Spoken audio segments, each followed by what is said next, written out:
كما قال الله تعالى في شان حبيبه محمد صلى الله عليه وسلم إن الله وملائكته يصلون على النبي يا أيها الذين آمنوا صلوا عليه وسلموا تسليما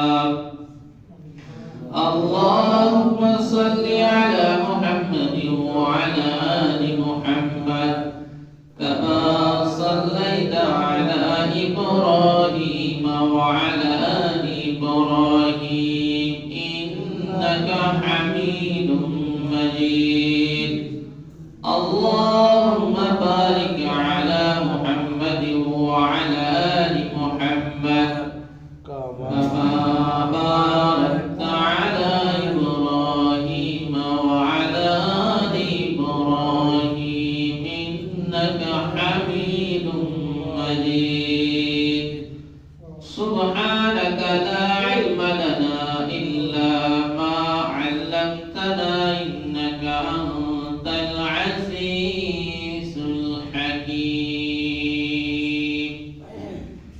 الحمد لله সকল শুকর এবং সুজুদ এবং প্রশংসা ওই রব্বে কারিমের জন্য যে রব রজব মাসের তৃতীয় জুমার নামাজ আদায় করার জন্য তার অসংখ্য বান্দাদের মধ্য থেকে আমাদেরকে নির্বাচিত করেছেন, দয়া করেছেন, মায়া করেছেন, ভালোবেসেছে। আল্লাহ তাআলা আমাদের প্রতি রহমত বর্ষণ করে তার রহমতের ছায়াতলে আশ্রয় দিয়ে আল্লাহ তাআলা তার ঘর মসজিদ পৃথিবীর মধ্যে সর্বশ্রেষ্ঠ স্থান। আল্লাহ তাআলা পবিত্র জুমার দিনে জুমার নামাজ আদায়ের উদ্দেশ্যে তার ঘর মসজিদে আসা এবং বসার তৌফিক দান করেছে। এজন্য হৃদয়াঙ্গন থেকে, অন্তরের অন্তরস্থল থেকে, হৃদয়ের গহীন থেকে প্রাণ ভরা ভালোবাসা নিয়ে রবের প্রশংসা করি। সবাই বলি আলহামদুলিল্লাহ। আলহামদুলিল্লাহ। শান্তি বর্ষিত হোক মানবতার মুক্তির দূত জনাবে হযরত মুহাম্মদ আহমদ মুস্তাফা সাল্লাল্লাহু আলাইহি ওয়াসাল্লামের উপর। আল্লাহুম্মা সাল্লি ওয়া সাল্লিম আলা নবিয়িনা মুহাম্মাদিন সাল্লাল্লাহু আলাইহি ওয়াসাল্লাম। সম্মানিত মুসল্লিয়ান কিরাম, আমাদের পূর্ব ঘোষিত আলোচনার বিষয়বস্তু রাসূলের মেরাজ। রজব মাসে আমরা বিগত দুইটি জুমায় ইসরা এবং মিরাজ সম্পর্কে রাসূল আকাশে যাওয়ার আগ পর্যন্ত আমরা আলোচনা করছি। ইনশাআল্লাহ আজকে সপ্তম আকাশ থেকে সপ্তম আকাশে রাসূলের গমন, ভ্রমণ, মিরাজ সেই বিষয়ে আমরা আলোচনা করব। স্বল্প সময় আমাদের সামনে, এই স্বল্প সময়, সংক্ষিপ্ত সময়ে কোরআন ও হাদিস থেকে তথ্যবহুল বিবরণ দেওয়ার চেষ্টা করব ইনশাআল্লাহ আজিজ। আমরা গত সপ্তাহে আলোচনা করেছিলাম রাসূল মসজিদে আকসায় দুই রাকাত সালাত আদায় করেছেন সকল নবীদেরকে নিয়ে। সেখান থেকে আবার যে বোরাক নামে বাহন ছিল, ওই বাহন উঠা আকাশের দিকে রওনা করছে। কিছু আকাশে বর্ণনা দিয়েছিলাম। বর্তমান বিজ্ঞান যতটুকু উন্নত হয়েছে, তাদের যে আবিষ্কার করছে, তাদের যে আবিষ্কার, তারা এই মহাকাশ সম্পর্কে কিছুই জানতে পারে নাই। কোটি ভাগের সামান্য অংশ তারা জানতে পারে নাই।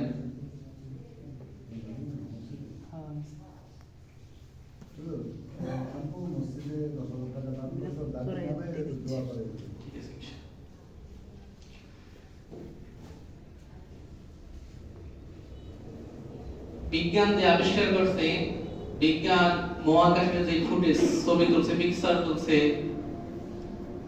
1300 কোটি বছরের পথ পূর্বের, 1300 কোটি বছরের পথ, এই যত পথ যাইবে উপরে, ওই লাস্টে তারা সর্বসীমা ওই ফুটেজটা তুলতে পারছে।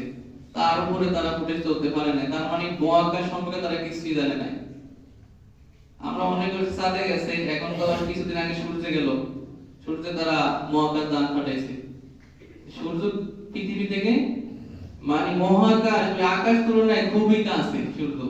তারপর কত স্পেস, কত জায়গা ওখানে, আমরা কি ওই এখনো বিজ্ঞান জানে না। মহাকাশ বিগ ব্যাং এর থিওরি আল্লাহ কোরআনে বলছে যে এইগুলা সব মিলে ছিল, পৃথিবী, আকাশ, জমিন সব মিলে ছিল এক মহা বিস্ফোরণের দ্বারা এগুলা সব আলাদা হয়ে গেছে। সেটা আল্লাহ কোরআনে বলছে। কিন্তু বিগ ব্যাং এর থিওরি, এই বিজ্ঞান তো কিছু বছর, কয়েকশো বছর আগে হয়তো তারা আবিষ্কার করেছে।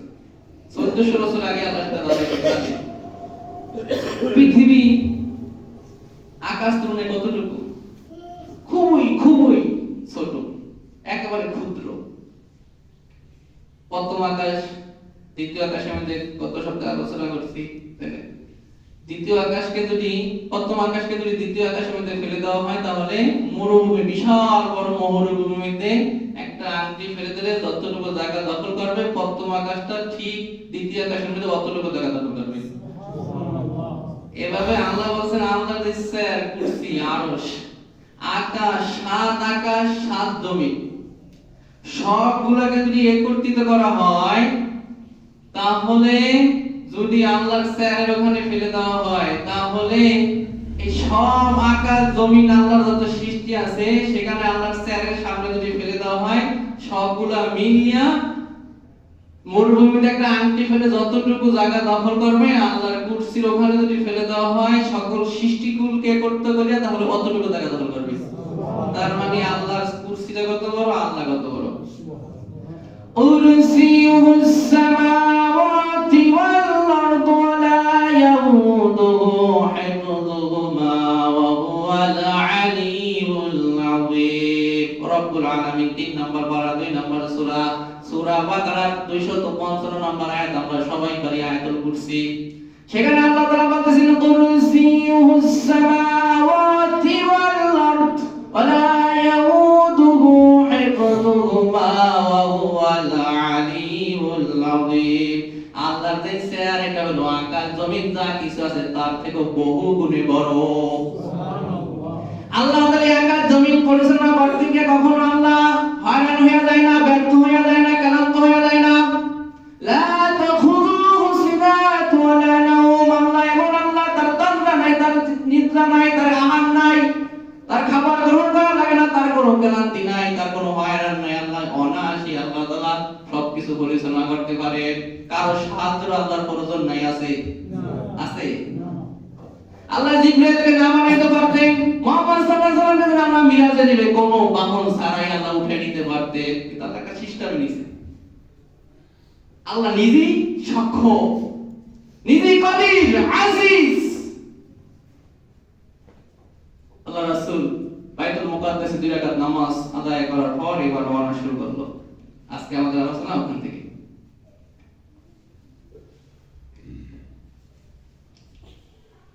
আল্লাহ রাসূল বলেন, আমি ওই জায়গায় 2 রাকাত নামাজ পড়লাম সকল রাসূলদেরকে নিয়ে, নবীদেরকে নিয়ে। সুম্মা আরাজা বিনা ইলাস সামাই ফাস্তাফাতাহা জিবরাইল ফাকিলা মান আনতা ক্বালা জিবরাইল। জিবরাইল আমাকে নিয়ে প্রথম আকাশের দিকে রওনা করলো, বুরাকে সরিয়া। ফাস্তাফতাহা, অতঃপর আকাশকে খুলতে বলল জিবরাইল। ফাকিলা, ওখান থেকে আওয়াজ আসলো, প্রথম আকাশ থেকে আওয়াজ আসলো। প্রথম আকাশে যে প্রধান ফেরেশতা, তার নাম হলো ইসমাঈল। ইসমাঈল জিবরাইলকে বলতেছে, আমরা জানি সকল ফেরেশতাদের সর্দার হলো জিবরাইল। ফেরেশতাদের সর্দার কে? জিবরাইলের উপরে, জিবরাইল থেকে বড়, জিবরাইল থেকে মর্যাদাবান ফেরেশতা আল্লাহ বানায় নাই। সকল ফেরেশতাদের সর্দার হলো জিবরাইল। এই জিবরাইল প্রথম আকাশে যাইবে, তার অনুমতি লাগতেছে। আর আমরা মানুষের ঘরে উঠে যাই, আইনা দুয়ারে ঢুকিয়া পাল দুয়ারে বের হয়ে যায়, অনুমতি লাগে না। কারণ ঘরে ঢুকলে আপনি বিনা অনুমতি ঢুকতে পারবেন না। এক সাহাবী দরজায় রাসূল 3 বার সালাম দিয়েছে, দরজায় আঘাত করতে। 3 বার সালাম দেওয়ার রাসূল ফিরে গেছে। ওই সাহাবীর নাম আব্দুল্লাহ। তার বিবি তাকে বলতেছে, রাসূল ঘরে আসলো কিন্তু তুমি তো জবাব দিলা না। রাসূল রাগ করে ফিরে গেছে।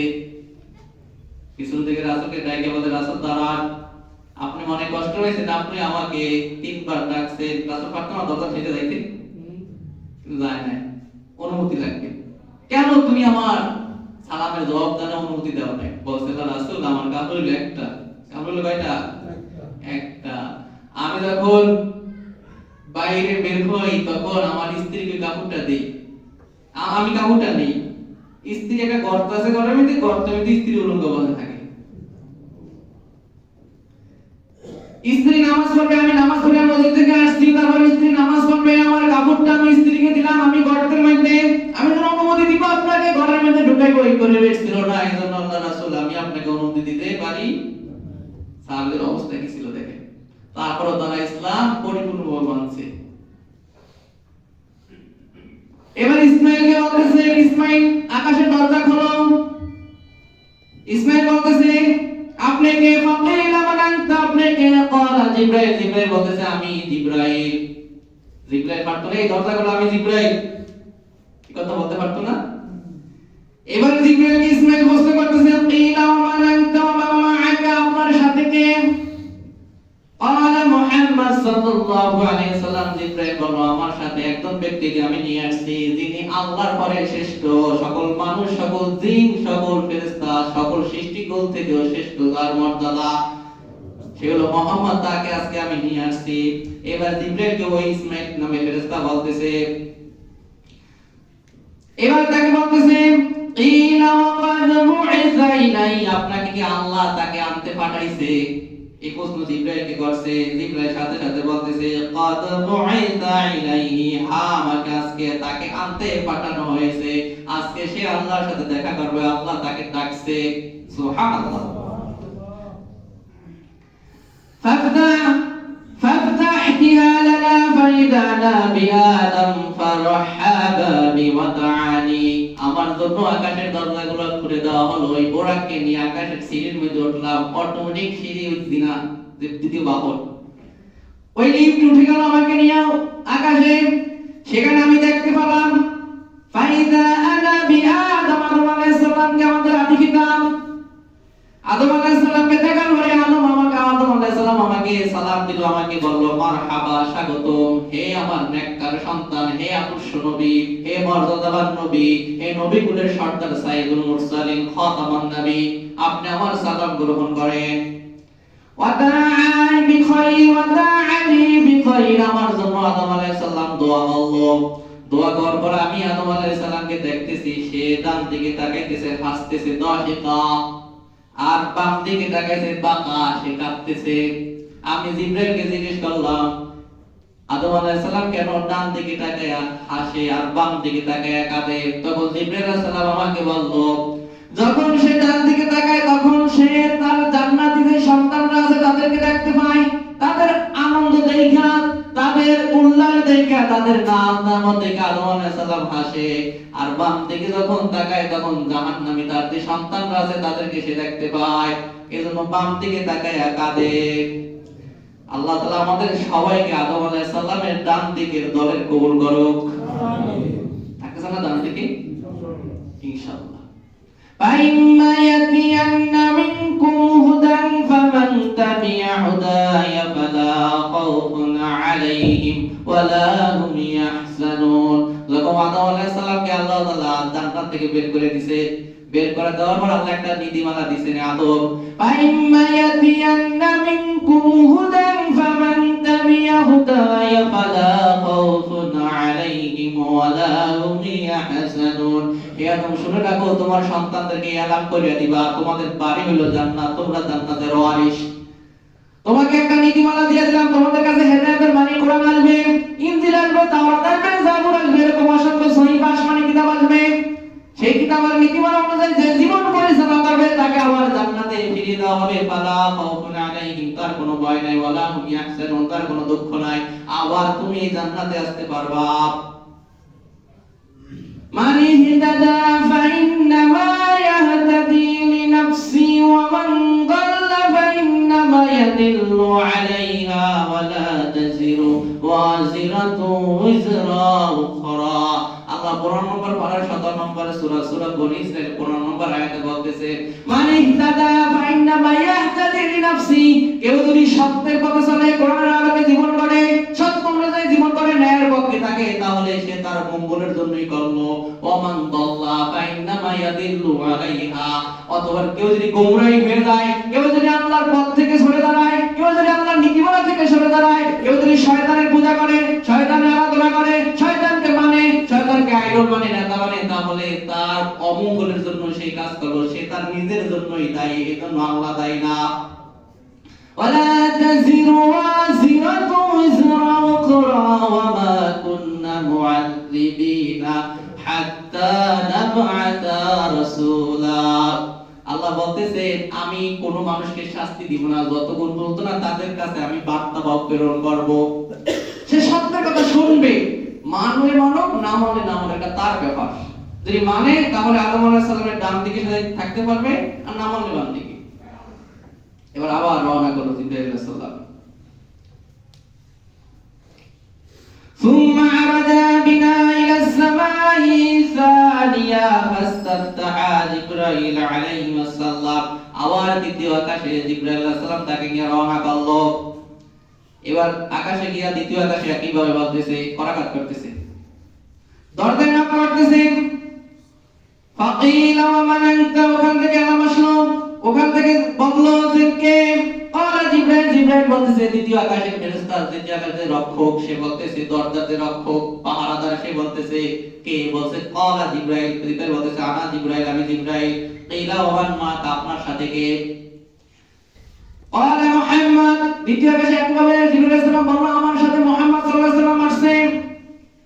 কিলা ওয়া কদ বুইসা ইলাই, ক্বালা কদ বুইসা ইলাই, জিবরাইলকে এবার ওই ফেরেশতা বলল যে আজকে কি আপনাকে মুহাম্মদ সাল্লাল্লাহু আলাইহি সাল্লামকে আনতে পাঠানো হয়েছে?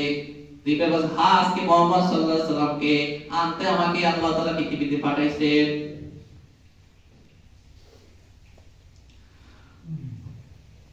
ফাফতিহা লানা, আমার জন্য, আমাদের জন্য দ্বিতীয় আকাশের দরজা খোলা হলো। যখন খোলা হলো, ফাইযা আনা ইবনে খালাতি ঈসা ইবনে মারইয়াম ওয়া ইয়াহইয়া ইবনে যাকারিয়া, আমি দুইজন নবী খালাতো ভাইকে দেখতে পাইলাম। একজন হইলো ঈসা আলাইহিস সালাম, মরিয়মের ছেলে ঈসা, আর হলো যাকারিয়ার ছেলে ইয়াহইয়া। এই দুইজন নবীকে আমি দেখতে পাইলাম। এই দুজন আমি নবীকে দেখতে পাইলাম। এখানে মুফাসসিরগণ বলতেছে আদম আলাইহিস সালামকে দেখানো হয়েছে এজন্য যে আদম আলাইহিস সালাম আদি পিতা, এজন্য তাকে দেখানো হয়েছে। আর ঈসা নবীকে দেখানো হয়েছে এজন্য কারণ ঈসা নবী মুহাম্মদ সাল্লাল্লাহু আলাইহি সাল্লামের উম্মত হইয়া শেষ জামানায় আসবে। সুবহানাল্লাহ। তখন দুজনের সাথে কথাবার্তা হইতেছে। ঈসা নবী বলছে আপনার উম্মত হয়ে আমি পৃথিবীতে আবার আসব। আসবে কিনা? অবশ্যই আসবে। বাইতুল মুকাদ্দাস যেখানে ইসরায়েল হামলা চালাইতেছে, এখন তো অনেক যুদ্ধবিরতি হইছে, কত শিশুকে, কত নিরাপদ মানুষকে, নারী পুরুষকে হত্যা করতে নির্মম ভাবে তারা, কত আগ্রাসন চালাইছে তারা। এই বাইতুল মুকাদ্দাসে যখন ইমাম মাহদী আসরের সময় নামাজের জামাতে দাঁড়াইবে, এমন সময় ওই বাইতুল মুকাদ্দাসে মিনারের উপরে ঈসা আলাইহিস সালামকে আল্লাহ তাআলা ফেরেশতার মাধ্যমে নাযিল করবেন, নামাইবেন, অবতরণ করবে। তখন ইমাম মাহদী জানতে পারবে, জানার পর সে তাকে ওখান থেকে নামাইবেন, নামায় বলবে আসরের ইমামতি করেন, বলবে না আমি করব না, তুমি করো। ইমাম মাহদী আসরের ইমামতি করবে। তাহলে তামাম পৃথিবীতে ইসলামের শাসন আবার প্রতিষ্ঠা হবে। তো ওইদিকে আলোচনা যখন কিয়ামত আলোচনা আসবে সেদিকে করব, বিশাল বড় আলোচনা ঈসা নবী। ফারহাবা ওয়া তাআলা বিখাইর, দুইজন নবী ইয়াহইয়া এবং ঈসা দুইজনই আমার জন্য দোয়া করলো, আমাকে স্বাগতম জানাইলো। সুম্মা আরাদালিলা আসসামাই সালাতি, আমাকে এবার তৃতীয় আকাশের উঠাইলো। তৃতীয় আকাশের দিকে জিবরাইল রওনা করলো নিয়া। ফাস্তাফাতাহ জিবরাইল ফাকিলা মান আনতা, ক্বালা আনা জিবরাইল। কিলা ওয়া মান বাকা, ক্বালা মুহাম্মদ। একইভাবে প্রশ্ন করছে, প্রত্যেক আকাশের ফেরেশতা রক্ষক একই প্রশ্ন করছে, আপনার সাথে কে? বলছে আমার সাথে মুহাম্মদ। তাকে কি আনতে পাঠানো হয়েছে? হ্যাঁ, তাকে আনতে পাঠানো হয়েছে। সেই তৃতীয় আকাশে গিয়া মুহাম্মদ সাল্লাল্লাহু আলাইহি ওয়াসাল্লাম বলতেছে ফাইযা আলা ইউসুফ আলাইহিস সালাতু ওয়াস সালাম, আমি তৃতীয় আকাশে ইউসুফ আলাইহিস সালামের সাথে সাক্ষাৎ হইল। ইদা কাদামি, যখন তার দিকে তাকাইলাম, আমাকে জিবরাইল জানাইলো আতিয়া শাতরাল হুসনি হাসানি, আল্লাহ তাআলা তাকে পৃথিবীর অর্ধেক সৌন্দর্য দান করলো। সুবহানাল্লাহ। ইউসুফ নবীকে অর্ধেক সৌন্দর্য দান করছে, আর আমাদের নবীকে আল্লাহ তাআলা পৃথিবীর সকল সৌন্দর্যকে একত্রিত করে পুরো সৌন্দর্য দান করছে। সুবহানাল্লাহ, সুবহানাল্লাহ। আয়েশা রাদিয়াল্লাহু তাআলা আনহা বলতেছে ইউসুফ নবীকে দেখে যে নারীরা হাত কেটে ফেলছে, মিশরের যে নারীরা হাত কেটে ফেলছে, যদি ওই নারীরা মুহাম্মদ সাল্লাল্লাহু আলাইহি সাল্লামকে দেখতো তাহলে তারা হাতের বদলে তাদের কলিজা কেটে ফেলতো। এত সুন্দর ছিল আমাদের নবী, এত সুন্দর ছিল। ইউসুফ নবীকে এজন্য দেখানো হয়েছে দ্বিতীয় আকাশে। মুফাসসিরগণ মুহাদ্দিসগণ বলতেছে জান্নাতে যখন মানুষরা যাইবে, জান্নাতে যারা যাইবে তাদের সৌন্দর্য আল্লাহ তাআলা ইউসুফ আলাইহিস সালামের মতো সবাইকে করে দিবে। সুবহানাল্লাহ সুবহানাল্লাহ। ইউসুফ নবী ফারহাবা ওয়া দাআ বিল খায়র, ইউসুফ নবী মুহাম্মদ সাল্লাল্লাহু আলাইহি সাল্লামের জন্য দোয়া করলো এবং তাকে স্বাগত জানাইলো। সুম্মা আরাদা বিনা ইলা সামাই রাবা, এবার আমি চতুর্থ আকাশের দিকে রওনা করলাম। একইভাবে চতুর্থ আকাশে যখন উঠলাম, জিবরাইল আকাশে নক করলো, দরজা আঘাত করলো। তখন আকাশ থেকে ফেরেশতা বলতেছে, কে বলছে? আনা জিবরাইল, আমি জিবরাইল। আপনার সাথে আপনার সাথে কে কথা বলছেন? আমার সাথে হলো মুহাম্মদ সাল্লাল্লাহু আলাইহি সাল্লাম, আমার সাথে মুহাম্মদ সাল্লাল্লাহু আলাইহি সাল্লাম। তাকে কি আনতে পাঠানো হয়েছে? কত বই তাইলাহি, তাকে কি আনতে পাঠানো হয়েছে? তখন জিবরাইল সাল্লাল্লাহু আলাইহি সাল্লাম, হ্যাঁ তাকে আনতে পাঠানো হয়েছে। এবার চতুর্থ আকাশে গিয়ে দেখতেছে, ফাফুতিহা লানা, আমার জন্য চতুর্থ আকাশ খুলে দেওয়া হলো। আনা বিইদরিস ফারহাবা ওয়া দাআ বিল খায়র, আমি চতুর্থ আকাশে গিয়ে ইদ্রিস আলাইহিস সালামের সাথে সাক্ষাৎ করলাম। মুফাসসিরগণ এখানে বলতেছে ইদ্রিস আলাইহিস সালামের মৃত্যু চতুর্থ আকাশে হয়ে গেল। এখানে আল্লাহ তাআলা সূরা হাদীদের মধ্যে বলতেছে, ওয়া রাফা'না মাকানান আলাইয়া, আমি ইদ্রিস আলাইহিস সালামের মর্যাদা অনেক বাড়িয়ে দিয়েছি। ইদ্রিস আলাইহিস সালাম আল্লাহর কাছে দোয়া করছে, আল্লাহ আমি জান্নাতে যাইতে চাই। ইদ্রিস আলাইহিস সালামের দোয়া কবুল হইছে। ফেরেশতারা তাকে রওনা করলো নিয়ে। চতুর্থ আকাশে যখন গেল, মালাকুল মাউত, এখানে মালাকুল মাউতকে জানিয়ে দিছে আগেই আল্লাহ যে ইদ্রিস আলাইহিস সালামের মৃত্যু হবে চতুর্থ আকাশে। মালাকুল মাউত টেনশন করে বলতে, ইদ্রিস আলাইহিস সালামের পৃথিবীতে তার কিভাবে জানবো চতুর্থ আকাশে? তখন মালাকুল মাউত সময় মতো চতুর্থ আকাশে হাজির হয়েছে, দেখি ইদ্রিস আলাইহিস সালামের আমার মতো ওখানে হাজির হয়ে গেছে। ওখানে তার জান কবজ করা হয়েছে। সে জান্নাত যেতে পারে নাই, জান্নাতের বারিন্দা গেছে। জান্নাতের রিজওয়ান ফেরেশতা প্রধান, জান্নাতের গেটের প্রধান রক্ষক, পাহারাদার যখন জান্নাতে গিয়ে করাঘাত করবে, যখন জান্নাতবাসী জান্নাতে গিয়ে করাঘাত করবে, যখন দরজায় নক করবে, তখন জিজ্ঞেস করবে কে? যখন বলবে মুহাম্মদ, তখন দরজা খুলে দেওয়া হবে। এর আগে জান্নাতের দরজা খুলে দেওয়া হবে না। وسيق الذين اتقوا ربهم إلى الجنة زمرا حتى إذا جاءوها وفتحت أبوابها وقال لهم خزنتها سلام عليكم طبتم فادخلوها خالدين।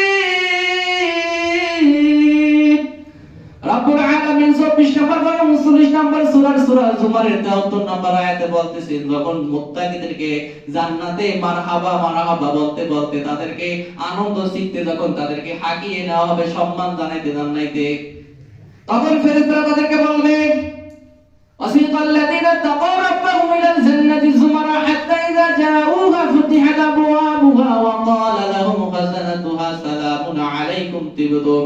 ফেরেশতারা তাদেরকে বলবে, শান্তি তোমাদের উপর শান্তি, তোমরা আজকে শান্তিতে থাকো। খালিদিন, তোমরা এখানে চিরকাল বসবাস করো, তোমাদের আর কোনো দুঃখ নাই, আর কোনো ব্যথা নাই। সর্বপ্রথম জান্নাতের দরজায় আঘাত করবে কে? তার আগে কেউই জান্নাতে যাইতে পারবে না। একবার মুহাম্মদ সাল্লাল্লাহু আলাইহি ওয়াসাল্লামের কাছে একটা মানচিত্র, একটা নকশা বলতে পারে, আমরা ওই যে জমি মাপে বলে কিটারে না, ওই যে এসে কি বলে ম্যাপ, ম্যাপের কি বলে মানচিত্র। এই মানচিত্র আনলো জিবরাইল, রাসূলের সামনে যখন আনলো, তখন জিবরাইলকে বলতেছে, রাসূল বলতেছে, জিবরাইল ভাই এটা কি? তখন বলছে না, মাসজিদ নামে একটা মাঠ। সূরা কফের মধ্যে সেই কথা আছে, মসজিদ। এটা কোন জায়গার মাঠ? বলছে এটা হলো ওই জায়গার মাঠ যেই জায়গায় আল্লাহ তাআলা সকল জান্নাতবাসীদেরকে একত্র করবে। সুবহানাল্লাহ।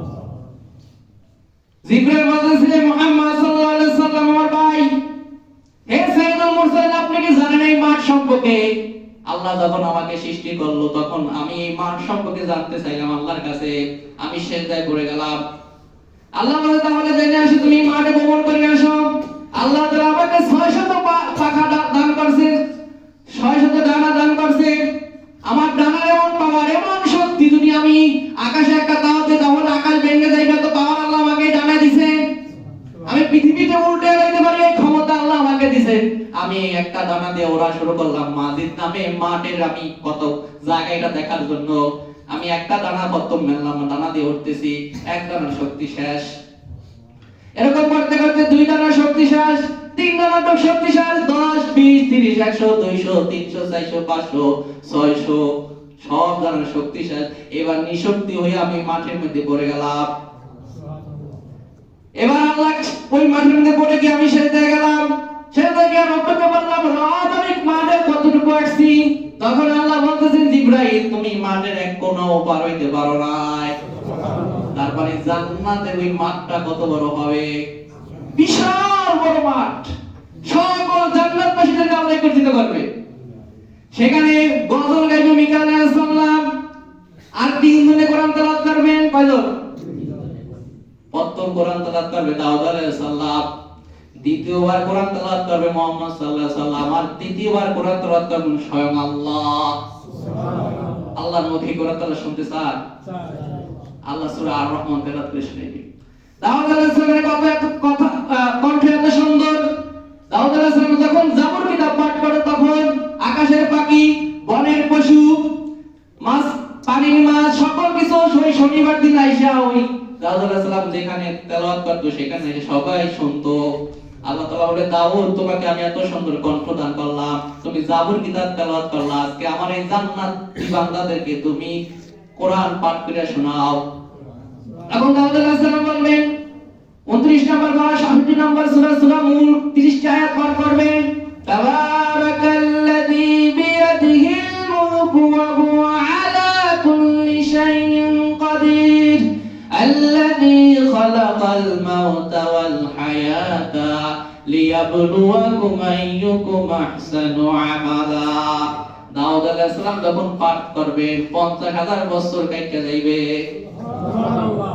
মানুষ কত সুন্দর যে শুনতেছে, মানুষ কখন ভাববে যে কখন আমরা এত সুন্দর হইতে পারে, জীবনে কল্পনা করি নাই। মুহাম্মদ সাল্লাল্লাহু আলাইহি ওয়াসাল্লাম সূরা ইয়াসিন 83 আয়াত তেলাওয়াত করবেন। ইয়াসিন ওয়াল কুরআনিল হাকীম ইন্নাকা লামিনাল মুরসালিন আলা সিরাতিন মুস্তাকিম।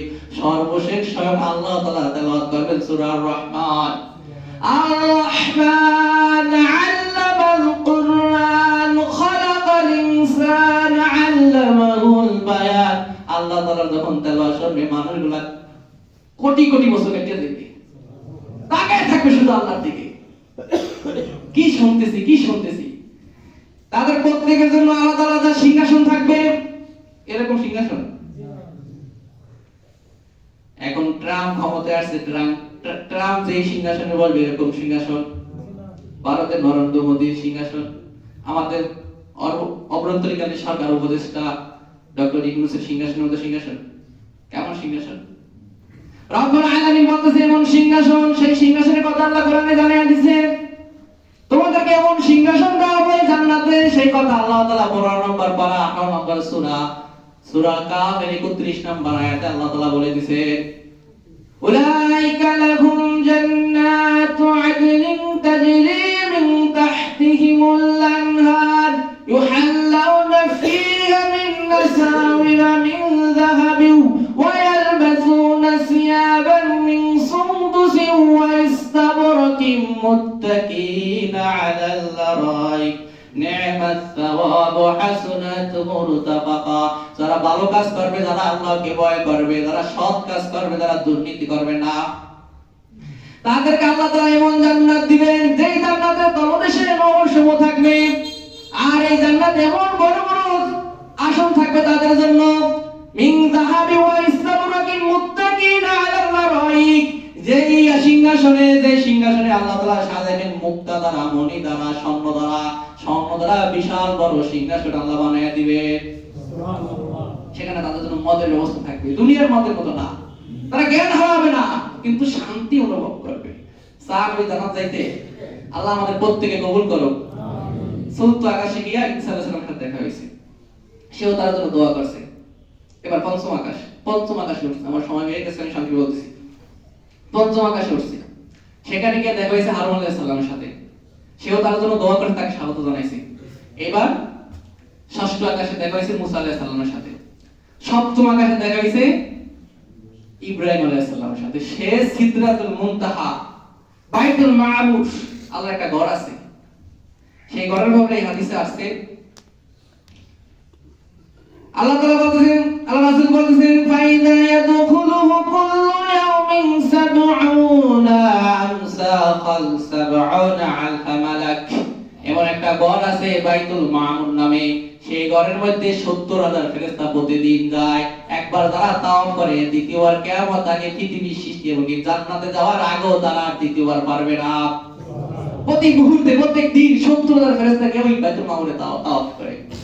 আল্লাহ সেই কথা কোরআনে বলছে, সূরা জুমার 24 নম্বর পারা 29 নম্বর সূরা 75 নম্বর আয়াত।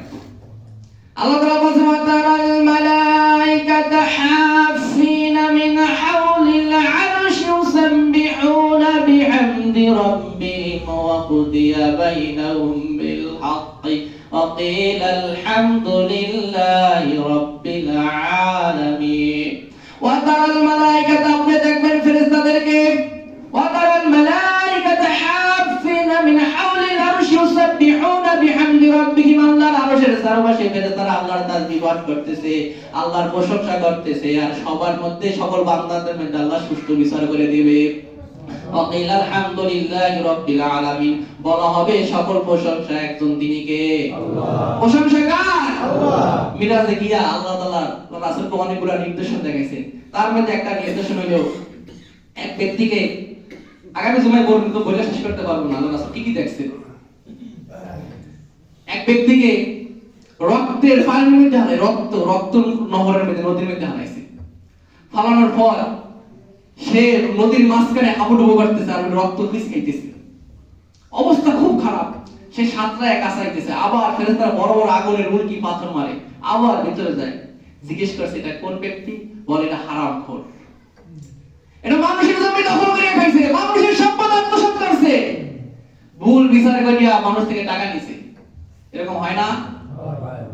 রায় ঘুরাই দি হইছে, চারজন সাক্ষী দিল, রায় ঘুরিয়ে দেয়, ঘুরিয়ে দেয় ইতিহাস। এই শামপুরের সৈদাবাড়ি স্কুলে আমি হাবিব সাক্ষী দিছি এক গরু চুরি, আরো 3 জনের সাক্ষী দিছে, ওর রায় ঘুরিয়ে গেছে।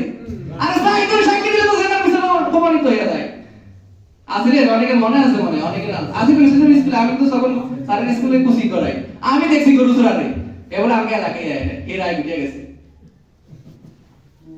এরকম হয় না বিচার? বাংলাদেশ এরকম বিচার হোক আমরা চাই। আল্লাহ তাআলা আরশের নিচে ছায়া দিবে 7 শ্রেণীর বান্দাদেরকে, 7 শ্রেণীর বান্দাদেরকে আরশের নিচে আল্লাহ আদর করিয়া দিবে। যখন মাথার খুব নিকটে সূর্য থাকবে, মাথার মধ্যগুলো বাতের মতো টকটক করতে করতে নাকের আর কানের ছিদ্র দিয়ে বের হবে। সূর্য থাকে মাথার খুব নিকটে, মানুষ গামের মধ্যে কামবে। ইমামুন আদিলুন, যারা ন্যায়পরায়ণ শাসক, তাদেরকে আল্লাহ আদর করে বলবে, আসো আসো। আর মানুষের মধ্যে যদি কেউ সুস্থ বিচার করে দেয়, 60 বছর যদি কেউ টানা নফল নামাজ আদায় করে, যেই সওয়াব 2 জন মানুষের মধ্যে একটা মীমাংসা করে দেয়, তার থেকে বেশি সওয়াব। এমন কি হাদিসে রাসূল বলছে, বিচারক যদি মানে তার সর্বোচ্চ দিয়ে বিচার করে, কোন পক্ষ কারো পক্ষ না নিয়া নিরপেক্ষভাবে বিচার করে, যদি বিচার ভুল হয় আল্লাহ তাআলা তাকে সওয়াব দান করে। বিচারকের মনে কোনো হারামি নেই, সঠিক বিচার করবে, কিন্তু বিচারটা কি হয়েছে, ভুল হয়েছে, হইতেই পারে, এজন্য আল্লাহ সওয়াব দান করবে।